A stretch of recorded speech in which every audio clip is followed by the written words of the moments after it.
দর্শক, কিছু সময় আগেই বলেছিলাম যে একটি শিশুকে ধর্ষণ শেষে হত্যা করা হয়েছে, হত্যা করে বস্তার মধ্যে আটকে রাখা হয়েছে।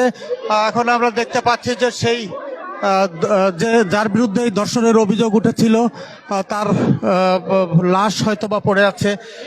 সেটি জনতা নিজের হাতেই তার বিচার করে দিল। জনতা, স্থানীয়রা তারা এই ধর্ষণের নৃশংসতা ধর্ষণের নৃশংসতা এটা কিন্তু সহ্য করতে পারেনি স্থানীয় মানুষ। শত শত মানুষ তাকে মেরে থেতলে দিয়েছে একেবারে। এবং আমরা যারা দেখেছি যে ভেতরে কি অবস্থা, ওর এখন বেঁচে আছে? না না, এখন বেঁচে নাই। না না, একবার এই তো মনে করছেন ও খুব জঘন্য একটা অন্যায় করছে।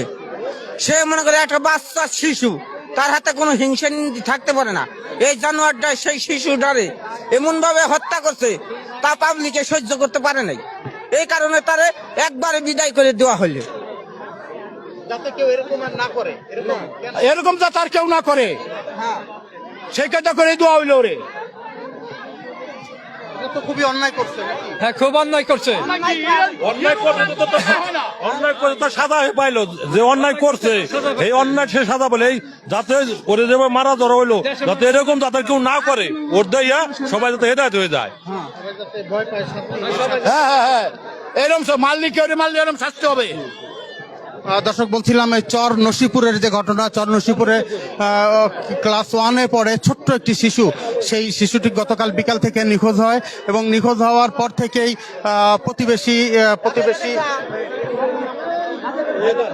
প্রতিবেশী হায়দারের বাড়িতে তার লাশ আজকে সন্ধ্যায় এসে পুলিশ খুঁজে পায় বা উদ্ধার করে, লাশ উদ্ধার করে। কিন্তু এই খবর পেয়ে শত শত মানুষ, গ্রামের শত শত মানুষ তারা কিন্তু এখানে ছুটে এসেছে এবং এই দৃশ্য দেখে তারা সহ্য করতে পারেনি।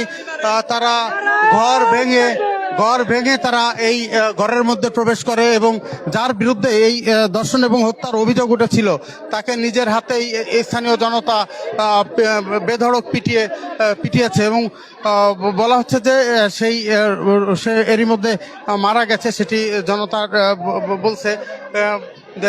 এবং বলছেন যে এটি আসলে তারা ক্ষুব্ধ হয়ে আসলে এই বিচারের যে মব জাস্টিস বা যাই বলি, এই ঘটনাটি ঘটিয়েছে, যাতে কেউ এর ধরনের ঘটনা আর কখনো না ঘটায়, কেউ যাতে এমন ঘটনা আর কখনো না ঘটায়, তাই দৃষ্টান্তমূলক শাস্তি তারা দিয়েছে, এটি দাবি করছেন।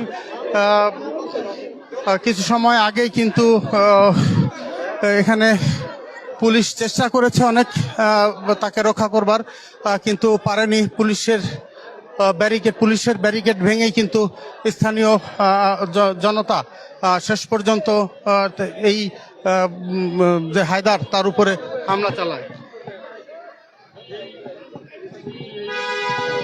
গাছবাড়ি দৌলত দিয়ে এই পাশে তুলে দিয়ে ঘাট এ পাশে যে 250 বেড 1400 তন্ন করে খুঁজছি, কোথাও পাই নাই। তারপরে যে পুলিশ আসার পর তারপরে যে তাদের সহযোগিতায় ইনশাল্লাহ সন্দেহ। আমি তাই বললাম যে আমার মনে একটু সন্দেহ লাগে, একটু কথা মোটামুটি উনাদের। তাকে কেন সন্দেহ করলেন আপনারা? তার সন্দেহ করলে সে হলো খালি পিছিয়ে থাকে আর খালি পাশে হাত দেয়, পিছিয়ে থাকে, কোন কথাই বলে না। উনি কি আগে আসবে না? উনি আমার দাদা, আর উনি আসলে আগে না, যে আসলে ওর মেয়েটা গেল কোথায়, ও তা না গিয়ে ও খালি পিছনে থাকে, খালি পিছনে থাকে। মেয়েটা আপনার কি হয়? আমার মেয়ে। আপনার মেয়ে? হ্যাঁ। ওই হায়দার হচ্ছে আপনার কি হয়? আমার দাদা হয়। আপনার আপন দাদা? চাস্তো দাদা? আপনার দাদা? আমার দাদা। হ্যাঁ। তার মানে মেয়েটার হচ্ছে তাওই হয়। তাওই।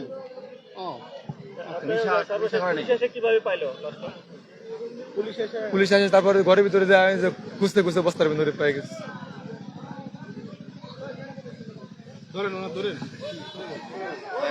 আসলে বলার মতো কোন, এটা এমন একটা ঘটনা হৃদয় বিদারক, এটা বলার মতো ঘটনা না। কারণ এই মানুষটা আসলে ছিল পরিবার ছাড়া একটা সময়। আর আমরা শুনছি ইতিপূর্বে, মানে বাপ দাদাদের কাছ থেকে শুনছি, এই লোকটা একটা পশুর মতো ছিল, আগেও খুনি ছিল। কিন্তু ওনারে দিয়ে আমরা বিন্দুমাত্র সন্দেহ করি না। কেন? ছোট একটা বাচ্চা মানুষের সাথে মিশে থাকে, মানুষের তো পরিবর্তন হয়। তো ওনার সাথে আমরা আজকেও কথা বলছি যে জিজ্ঞাসা করছি, আমাদের দোকান আছে গেছিল, আমি বললাম যে ভাই কি অবস্থা, তো উনি বলতেছে এই অবস্থায় ভাল লাগে নাকি কেমন কি। তখনই মানে মানুষের ভিতরে একটা সন্দেহের সৃষ্টি হয়েছে যে আসলে একটা মানুষ সবাই যখন মানে আহাজারি পুরো এলাকা জুড়ে আহাজারি দেয়, যখন এটা খবর শুনতে একটা সন্তান যখন মানুষের হারাই যায়, একটা সন্তান যখন মানে বাড়িতে থাকে না, একটা বাবা মার কি অবস্থা হয় সেটা বুঝেন। আমরা সকালবেলা মাইকিং করার চেষ্টা করছি, যতটুকু সম্ভব চেষ্টা করছি, পরে কোনোভাবেই কোনো সন্ধান হইতেছে না। মানুষের একটাই সন্দেহ, হয় পানিতে পড়তে পারে ছোট বাচ্চা, আর না হলে কারো হাতে পড়ে গেছে ছিনতাইকারী বা এমন কিছু হতে পারে, আমাদের ধারণা ছিল। কিন্তু আমরা জানি না যে ঘরের ভিতরে এই পশু থাইকা এই পশুটা এই বাচ্চাটার সাথে কি নির্মম আচরণ করছে আমরা জানি না, কারণ তার কোনো ওয়াইফ ছিল না, কিছু ছিল না, আমরা জানি না তার সাথে দর্শন করছে কিনা। কিন্তু আমরা এইটুকুনতে খুব খুশি, আল্লাহ তাআলার যে একটা বিচার আছে যে দর্শন করছে তার শাস্তি মৃত্যুদণ্ড, আজকে এলাকাবাসী তার উপযুক্ত শাস্তি দিচ্ছে, আমরা সকলে খুশি এবং ধন্যবাদ জানাতে চাই প্রশাসনকে। আজকে ওসি মহোদয় তিনি দুপুরের পর থেকে এখানে এসে অভিযান করে, তো অভিযান করার পরে তিনি তিল করে যে লোকটাকে আমরা যে হায়দার মোল্লা যে ভিকটিম তাকে বলে, যে তাকে বলার পরে তার সাথে কথোপকথন বলতে বলতে কথায় কথায় তার সাথে তাদের টিমটা নিয়ে তার ঘরে যেয়ে আমরা সন্ধ্যার একটু আগে আমরা সকলে যখন কথা বলতেছিলাম, তো তখন হঠাৎ করে রুমের মধ্যে থেকে একটা আওয়াজ চলে আসে যে পাওয়া গেছে। তো এইটাই হলো ঘটনা।